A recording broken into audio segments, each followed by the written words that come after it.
Once again, warm welcomes to all of you to our official YouTube channel of Mahatma Gandhi शिक्षण संस्थान। एक बार फिर आप सभी का स्वागत है। In this video, we will study about the rotation and revolutions. उसका causes क्या है? Causes of day and night, causes of changes, the seasons, the weather, climatic conditions। हम लोग आज उसके बारे में पढ़ेंगे बेटा। तो वीडियो को पूरा देखिएगा और लाइक शेयर और सब्सक्राइब जरूर कर दीजिएगा। सब्सक्रिप्शन बटन के बगल में बेल आइकन होगी, उसे आप प्रेस कर दीजिएगा ताकि हमारे सारे वीडियो का नोटिफिकेशन आपको जाता रहे। My dear student, rotation and revolutions. Sir, what are the basic differences between rotation and revolutions? यदि कोई पार्टिकल ऑब्जेक्ट प्लैनेट्स की बात हो रही है तो प्लैनेट्स किसी दूसरे प्लैनेट के चारों ओर मूव कर रही है, that is known as revolutions. That is known बेटा revolution, it is known as revolution. लेकिन यदि ये जो रिवॉल्व हो रहा है, ये मूव जो हो रही है अपने ही एक्सिस पर यदि मूव हो रही है, it means this is rotation, this is rotation, this is rotation. तो सर आसानी से समझ सकते हैं हम लोग कि ये रोटेट भी होती रहती है और रिवॉल्व भी होती रहती है, रोटेट भी होती रहती है और रिवॉल्व भी होती रहती है। बेटा समझ में आ रही है? रोटेशन एंड रिवॉल्यूशन में इतना समझना है कि एक प्लैनेट दूसरे प्लैनेट के चारों ओर यदि किसी एक पाथ पर मूव कर रही होती है, that is known as revolution. और अपने ही एक्सिस पर यदि वो मूव कर रहा है बेटा, that is rotation, that is rotation. Okay, all around the planet it is moving, that is known as revolution. If it moves on its axis, that is known as rotation. Sir, अर्थ के साथ भी ऐसा ही है कुछ। I have drawn over here, this is the sun, this is the sun, दिख पा रहा है? Okay, this is the sun, और ये सन जो है अपनी जगह पर फिक्स्ड है। जो हीलियम गैसों का ऐसा माना जाता है कि बना हुआ है, और इसके चारों ओर देखिए इस डायरेक्शन में वेस्ट टू ईस्ट जाता है, west to east, west east, west east, continuously move करता है। तो जिस पाथ पर धरती मूव कर रही है, जिस पाथ पर अर्थ मूव कर रही है, उस पाथ को हम लोग क्या कहते हैं बेटा? ऑर्बिट। जिस पाथ पर प्लैनेट मूव कर रही है, उस पाथ को क्या कहा जाएगा बेटा? ऑर्बिट कहा जाएगा। उस पाथ को क्या कहा जाएगा? ऑर्बिट कहा जाएगा। ओके, अच्छा से। अर्थ, ये अर्थ है और ये ऑर्बिट है मून का। ये भी एक ऑर्बिट है बेटा, मून का ऑर्बिट है। ये अर्थ है, जो ये अर्थ है, लिखा है हमने ऊपर, नॉर्थ पोल, साउथ पोल नीचे है। अब ये अर्थ जो चल रही है बेटा, ये अर्थ के चारों ओर भी एक सब प्लैनेट मूव कर रही है। प्लैनेट के चारों ओर कौन मूव कर रहे हैं? सब प्लैनेट। तो अर्थ के चारों ओर जो मूव कर रही है वो कौन है? वो मून है। तो मून का ऑर्बिट ये है, ये ऑर्बिट है मून का, this is orbit of moon, this is orbit of moon. Okay, अच्छे से। मन में क्वेश्चन हो रहा होगा कि सर ये दिन और रात क्यों होती है? कभी कभी मन में क्वेश्चन होना चाहिए कि सर ये दिन रात होती ही क्यों? सीजन कैसे बदल जाता है? किसी को पता होना चाहिए कि गर्मी के बाद बरसात, बरसात के बाद ठंडी, या फिर पतझड़ सीजन आती ही क्यों है? स्प्रिंग सीजन हो, विंटर सीजन हो, ऑटम सीजन हो, रेनी सीजन हो, समर सीजन, ये सीजन कैसे चेंज हो रही है? और अगर सीजन चेंज हो रही है तो इसके पीछे का कारण क्या है? मतलब कौन कौन से ऐसे कॉजेज हैं जिस कॉजेज के कारण सीजन बदलता रहता है, या दिन या रात होती है? तो मैं एक एग्जाम्पल आपको बता देता हूं। लेट्स, ये हमारी धरती है, ये हमारी धरती है, और जो बल्ब देख रहे हैं बेटा, जो बल्ब की लाइट आ रही है, ये हमारी सन है। अब मैं बता देता हूं कि यदि एक मिनट, बहुत अच्छा एग्जाम्पल बताता हूं। देखिए, ये हमारा सन है, सनरेज है, जिसको देख रहे हैं, ये अपने ही जगह पर पहले से फिक्स है। ओके, ये अर्थ है, अर्थ को देख रहे हैं। अब अर्थ को रोटेट जैसे ही करेंगे, ये अर्थ है जो अपने ही एक्सिस पर रोटेट हो रहा है, अपने ही एक्सिस पर रोटेट हो रहा है और एक जगह से दूसरी जगह जा भी रहा है। तो ये जो रोटेट हो रहा है, देखिए एक बार में 12 घंटे एक फेस पर आ रही है, 12 घंटे एक फेस पर आ रही है, और यही धीरे धीरे घूमते घूमते अगर फेस चेंज हो जाएगा बेटा, अगर फेस चेंज हो गया, इस बार देखिए, इस बार ये फेस सन के सामने नहीं है, इस बार ये फेस, दूसरा फेस सन के सामने, मतलब 12 घंटे क्या रहती है, इधर दिन रहेगी तो 12 घंटा इधर रात रहेगी, अगर 12 घंटा इधर दिन रहेगा तो इस सामने वाला पोर्शन पर रात रहेगी। समझ में आ रही है? क्लियर है?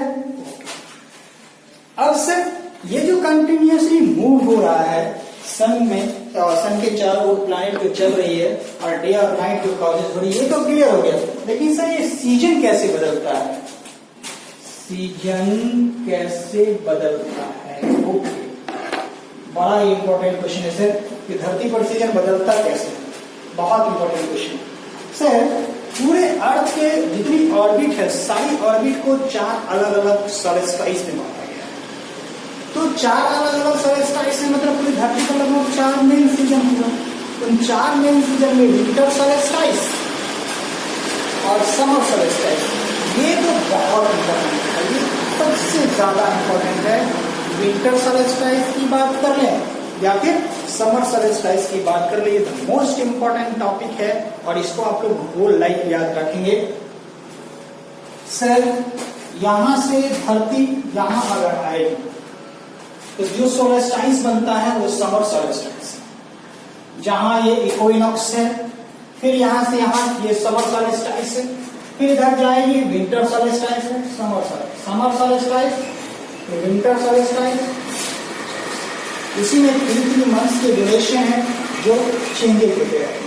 धरती एक बार यहाँ से चलना शुरू करेगी और दोबारा फिर अगर यहाँ आएगी तो इसको लगभग 365 डेज 5 आवर्स 48 मिनट्स 26 सेकेंड लगते हैं, अप्रॉक्स टाइम। किसका टाइम है? रिवॉल्यूशन का टाइम। किसका टाइम बेटा? रिवॉल्यूशन। रोटेशन का टाइम कितना है? 24 आवर्स। रोटेशन का टाइम कितना बेटा?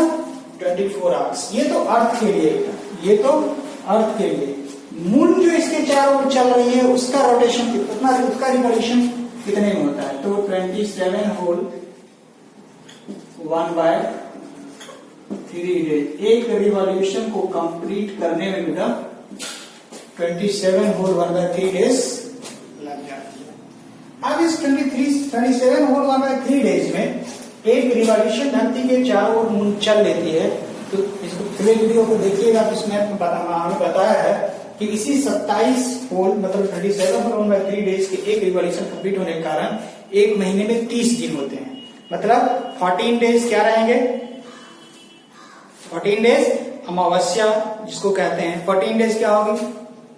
14 डेज कृष्ण पक्ष रहेंगे, 14 डेज शुक्ल पक्ष होंगे, एक दिन अमावस्या होगी, एक दिन पूर्णिमा होगी, तो एक दिन नो मून होगी, एक दिन फुल मून होगी। तो उसमें क्या होता है बेटा?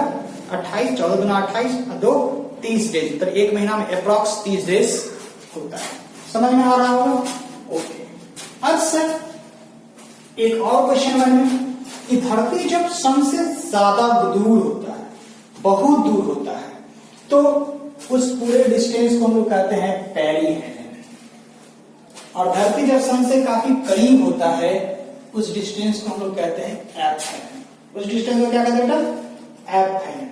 सर इसका नाम पेरीहेलियन क्यों पड़ा? क्योंकि पेरी का मतलब होता है नियर और हेलेन के नाम पर ही हीलियम गैस का नाम पड़ा है। तो सर सन एक हीलियम गैसों का गोला है और the distance from between sun and the earth, the highest distance between earth and the sun, that is known as peri. Peri मतलब होता है far, sorry peri and helion मतलब हीलियम गैस से जो फार है डिस्टेंस उसी को पेरीहेलन कहते हैं। क्या कहते हैं बेटा? पेरीहेलन कहते हैं। और इसका डिस्टेंस है लगभग 151 million kilometre square, 151 million kilometre square. और यदि बात करें बेटा एफएलएन, एफ का मतलब क्या होता है? Similarly near. हेलेन का मतलब क्या होता है बेटा? क्या होता है? Helium gas. तो हीलियम गैस से अर्थ यदि काफी करीब रहेगा तो उस डिस्टेंस को क्या कहा जाएगा बेटा? That distance is known as aphelion. That distance is known as aphelion. उस डिस्टेंस को हम लोग क्या कहेंगे बेटा? एफहेलेन कहेंगे। समझने में कोई दिक्कत है कहीं से भी? ओके। तो एफहेलेन का डिस्टेंस कितना है? धरती यदि सन से काफी करीब रहा तो 147 मिलियन किलोमीटर स्क्वायर है। और अप्रोक्स और ये धरती यदि सन से काफी दूर रहा, हाईएस्ट डिस्टेंस यदि रही तो 151 मिलियन किलोमीटर स्क्वायर है। हालांकि जो डिस्टेंस है उस डिस्टेंस को एक लाइट ईयर में मापा जाता है। Distance between two planet can be measured in a light year, can be measured in a light year. तो यहाँ तो मिलियन किलोमीटर स्क्वायर है तो एक लंबा डिस्टेंस हो जाता है बेटा। 147 जो शॉर्टेस्ट डिस्टेंस है वो है, 151 जो लॉन्गेस्ट डिस्टेंस है वो है। अब सर सॉलिस्टाइस में जो 31 जून का दिन होता है वो सबसे बड़ा दिन होता है। अपने मेन पॉइंट पर वो धरती पहुंचती है और समर सॉलिस्टाइस का सबसे मीड डे होता है। और उस दिन को हम लोग वो दिन मतलब एक साल का सबसे लंबा दिन होता है। ओके। और सबसे छोटा दिन जो होगा वो 22 दिसंबर को। कितना को बेटा? 27 दिसंबर को इंटर सॉलिस्टाइस। सबसे छोटी रातें 21 मार्च को होगी। सबसे बड़ी रातें 22 सितंबर को होने वाली है। मतलब ये सब जो है क्राइटेरिया है, ये सब कारण है। तो दो कारण के बारे में हम लोग आज पढ़े हैं। क्या आखिर सीजन चेंज क्यों होती है? तो सीजन चेंज होती है इक्वेनिक्स और इसके कारण सॉलिस्टाइस के कारण। और दूसरा कि दिन और रात क्यों होती है? दिन और रात होती है किसके कारण? जो रोटेशन ऑफ द अर्थ हो रहा है, फेस पर सन जो आ रही है। तो नॉर्दर्न हेमिस्फीयर, साउदर्न हेमिस्फीयर अलग अलग हिस्से पर सन की रोशनी पड़ती है। इसीलिए दिन और रात मतलब कि जो डे एंड नाइट है वो कॉजेज होती है, डे एंड नाइट कॉजेज होती है। तो माय डियर स्टूडेंट हो कि आपको समझ में आई होगी कि आखिर ये रोटेशन और revolution, distance between earth and the sun, solstice या फिर समर सॉलिस्टाइस हो या फिर विंटर सॉलिस्टाइस हो, इक्विनॉक्स या फिर कोई और सी बातें जो हमने यहाँ कहा है वो बातें समझ में आई होगी। यदि आपको थोड़ी सी कोई प्रॉब्लम है तो आप कमेंट बॉक्स में जाइए, कमेंट कीजिए, या हमारे ब्रॉडकास्ट से भी आप जुड़े हुए हैं, वहाँ आप हमसे क्वेश्चन पूछ सकते हैं। आपको आंसर तो मिलते हैं हम आपसे नेक्स्ट क्लास में एक नए वीडियो के साथ, नए न्यूज के साथ। तब तक आप घर रहिए, पढ़ते रहिए और सुरक्षित रहिए।